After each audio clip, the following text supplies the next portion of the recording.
Securing position.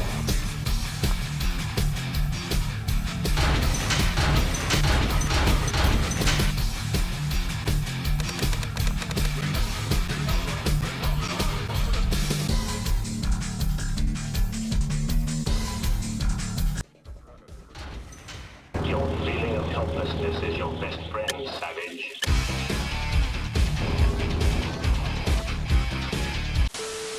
Red Alert 2 is a real-time strategy game developed by Westwood Studios in the year of our Lord, Y2K. While nowadays you can't just throw out the acronym, expecting the Zoomers to get what you're talking about, and any attempts at revival were met with Earth don't belong to humans no more. mixed responses. Back in the day, RTS was a legitimate genre, and especially in this time period, competition was high. Stronghold was what housewives would cope with before Farmville started stealing your data, and it only became a proper, orthodox RTS with the Crusader expansion. Age of Empires 2 asked and answered the question of whether the best offense was, in fact, a good defense all along. And StarCraft single-handedly decimated South Korea's future existence prospects. Red Alert was relegated to somewhere in the middle of all of this, having to compensate for its lack of a competitive appeal with having the best music, the best units, and all around the best memes out of all of them. You know, debatably.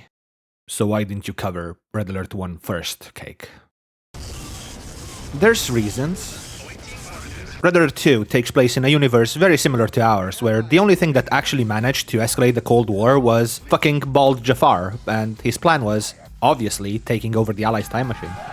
Now, you might think it's stupid, attacking a faction that controls time itself, but the Soviets were actually insane chads. The Galaxy Brain strategic move they opted for was attacking from the east and going through every single one of the allied factions to get there. Truly a route with some chest hairs. They also had a bit of an underdog appeal to them. You wouldn't feel the same about the land of the free if you knew that in reality they were abusing men in trench coats and sick, delusional Russian people with time-warping super soldiers and a device that literally controls the fucking weather.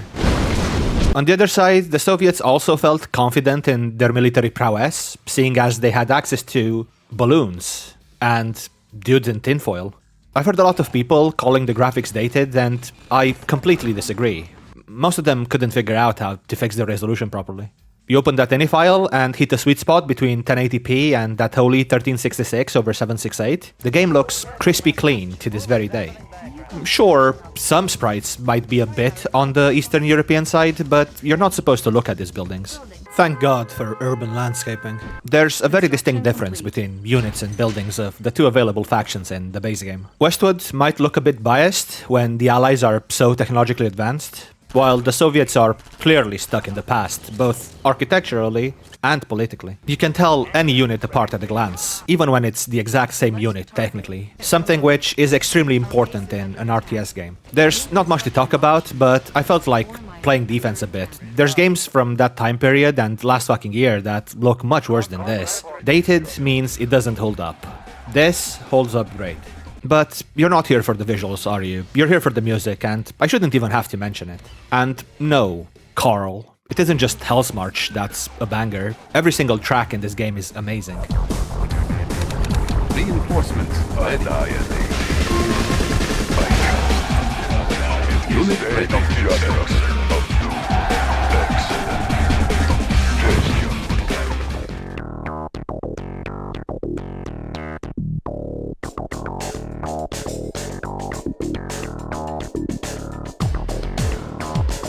Battle control online. Who's your daddy? How about a Détruire tout. C'est une obligation. New mission objective Détruire tout. C'est une obligation.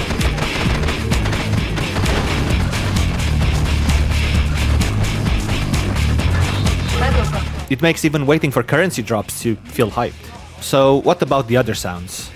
You know the drill, it's an old school RTS game, so every single line is stuck in my head forever now. While they do use some stock sound effects, most of them are very distinct and I at least associate them strictly with this game.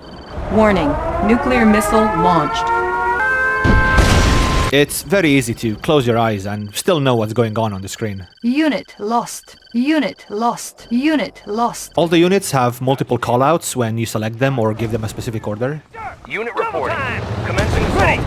Destination, Commander? High speed, over. Very rarely do you get the classic annoyance where multiple of the same unit dies and you just hear that death sound 1 million times back to back. All of them are memorable, still, some are more memorable than others. The end is at hand. They will run in fear. Copy. Removing. And some of them aren't as much memorable as they're iconic for triggering your fight or flight response, even when you're not playing at the time. Kirov reporting.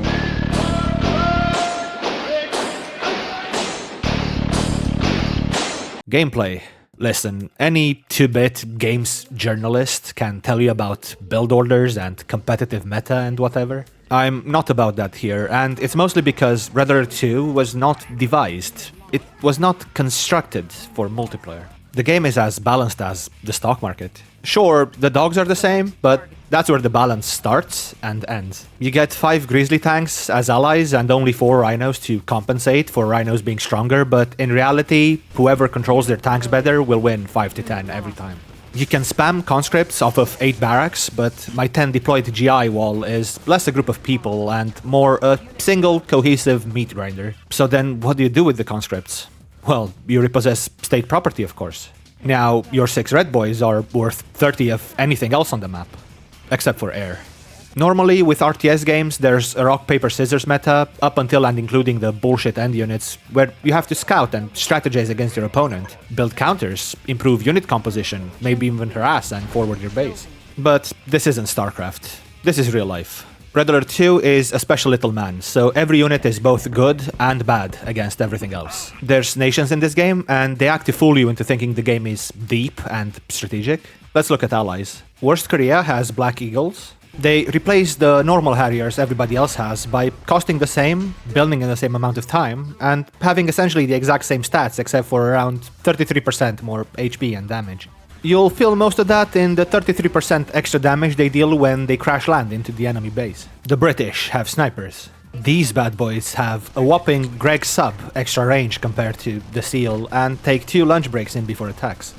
Deutschland has Das Panzerkampfwagen. Deutschland's finest. Probably the absolute worst unit in the game. And last but not least, America, who can drop like 6 basic infantry units. The absolute best and most picked allied faction. So that was a bit underwhelming. How about the Soviets? Oh, I'm glad you asked. We have terrorists, and terrorists.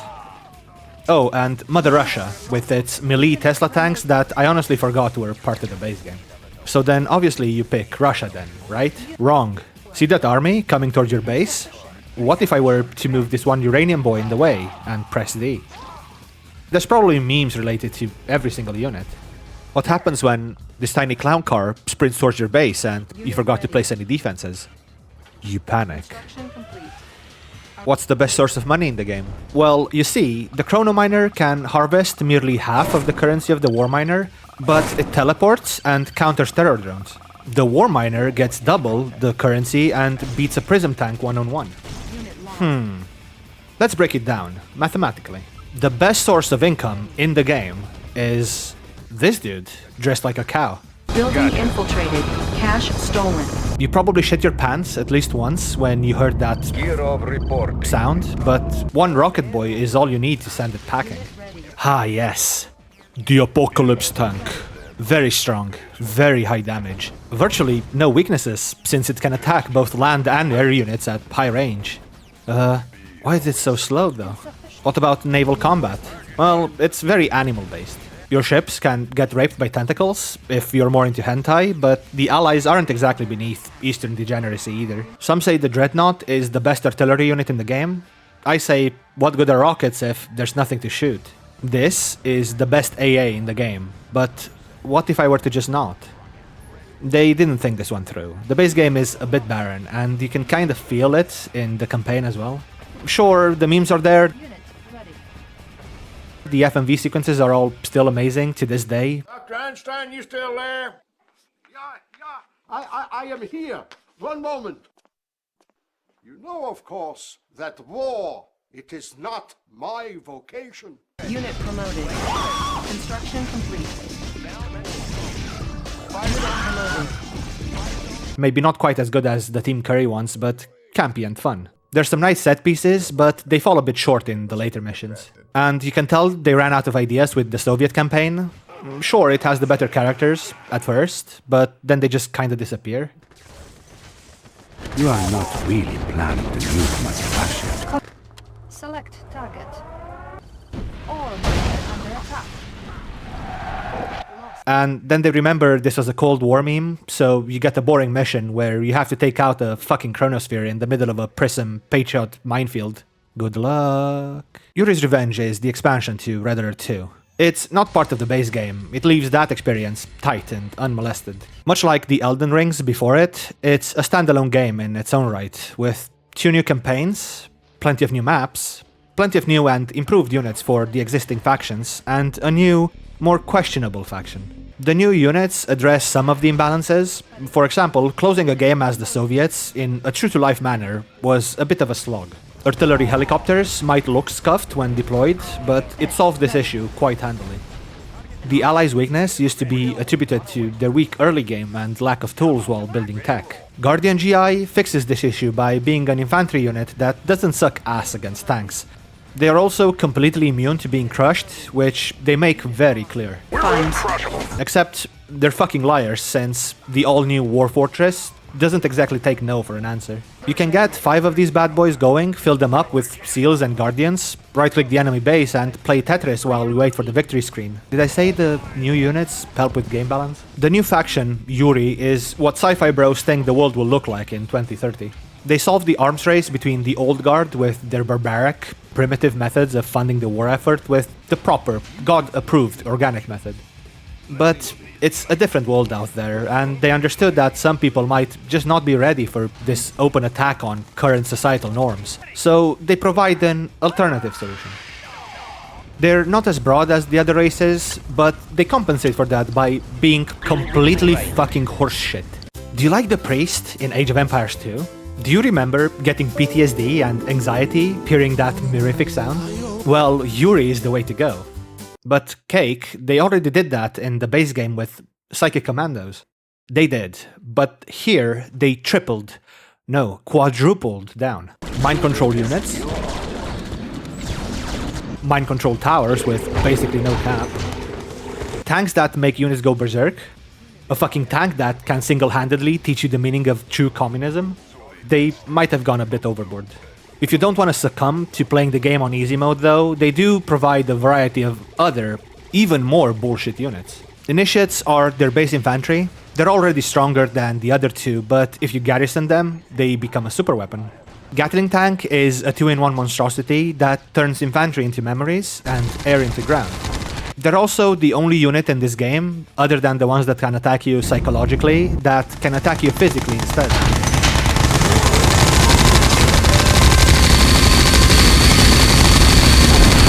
I always believed Yuri to be a misogynist, calling women a virus, but in this case, he might be right. And in lieu of any aquatic animals left for them to tame, they shaped their submarines into whales. Criticism. Even ignoring the fact that picking Yuri in multiplayer is the first and only time you'll ever be allowed to do it, Red Alert 2 and especially Yuri was never meant for being competitive. All the nuance and the amazing units we've talked about before, forget about them. They're all trash. This is the meta. Very interesting. Very engaging. There's multiple reasons for this as well, outside of just general unit balancing. If you click your army to go attack a unit in the distance, they will jump at the occasion, walking past it to get to the spot it was 20 minutes ago, take their Alzheimer's medication, and then walk all the way to where the unit is currently. The pathfinding is all sorts of fucked up in general. Formations? Not happening. If you could make your tanks sit in a line, they would have to remove infantry from the game completely. So many units are just completely worthless. Why is that Chrono Legionnaire walking? Very sus. Your Apocalypse tank sure is strong. What if I just ignore it completely and go destroy your base instead. This is a game you play versus the AI, and don't get me wrong, it's definitely more artificial than intelligent. So we crank up that difficulty to brutal, we ally 7 of them, and we boot up a map, preferably one that you can't be attacked in from 360 angles. Welcome to the real way of playing Red Alert 2. You get exactly 2 minutes before the flood comes in, and you better be ready. I didn't even know there was a Japanese faction in this. The adrenaline you get when you finally win a game like this will constantly bring you back for more, and might even poison your mind into thinking that you should try it with Soviets as well. What a mistake that's going to be. One piece of advice though, leave super weapons off. Sure, it's cool seeing the animations once or twice, but at some point you get tired of that wrench icon not being the default.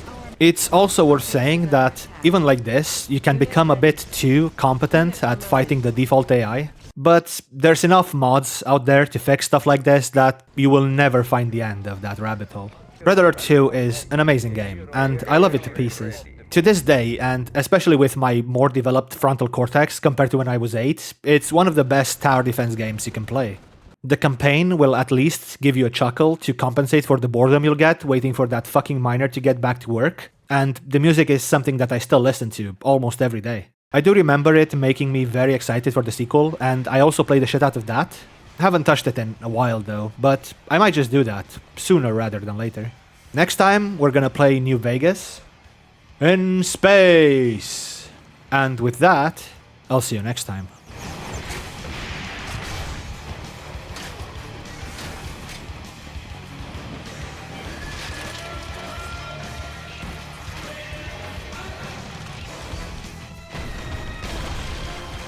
Kirov report.